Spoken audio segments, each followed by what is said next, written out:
Do you have hope at all that if the Republicans could win, it at least slows it down? I mean, I think people in the Republican, there's clearly people who go to Washington and actually believe it and then are turned, or they go to Washington, they're already a dirtbag and they know what they're getting into. Yeah.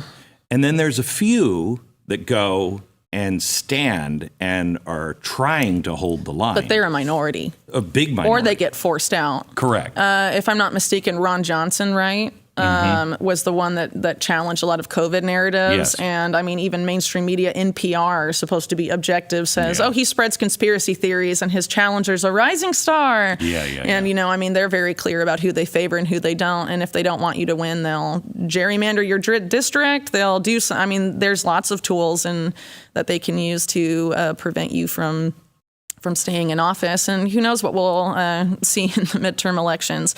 But ultimately, you know, those type of people that are willing to stand their ground and actually fight for the American people are very few.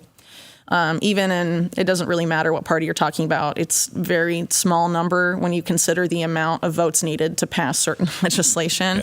Yeah. So I think ultimately, the way out of this is for the American people to realize that yes, this is a fight between good and evil, but if you're looking for the good guys, stop looking at people that are put on the TV screens in front of you and start looking at your neighbors. Yeah. And the answer is so clear. Local. Yes, local. Absolutely. This is really us versus them. It's not left versus right anymore. Yes. We are so far beyond that. Yeah. Really. And it's amazing and very heartening how many people that I know and I interview that we would have been against each other 15 years ago. We would say, "Oh, you're," and now it's like, no, forget all of that. Yeah.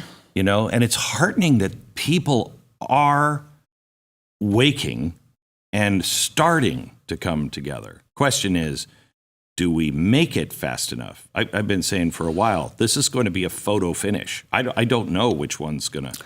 I don't think anyone really does, and I think it comes down to how much responsibility people are willing to take for their own lives, and you know how far communities are willing to go to ensure that they're self-reliant in the face of what we're facing. What does that mean to you? Well, if the banks are deplatforming people, you can't use their financial system. Are you going to go to the CBDC land where eventually you won't be able to spend money without like a microchip in your hand and all of this stuff? You know, there's obvious red lines people can't cross. How are you going to feed your family? How are you going to keep your house heated in winter? You know, basic needs. I think we should probably be taking some lessons from the Amish, to be honest. I think, right? You know, I think they got a lot of stuff right. That the Amish, they're going to be fine. They're going to be fine. We have outsourced everything. Our needs to corporations that want to enslave us. So we have to start producing our own stuff at a local level. It's all about exit and build, and that's what we have to do. And the more people that do that, the better off we will be. The real question is how accustomed are Americans to convenience, and will we be enslaved by that convenience or not? And I think that's the ultimate. So far we have been. A lot of people have been. Yeah.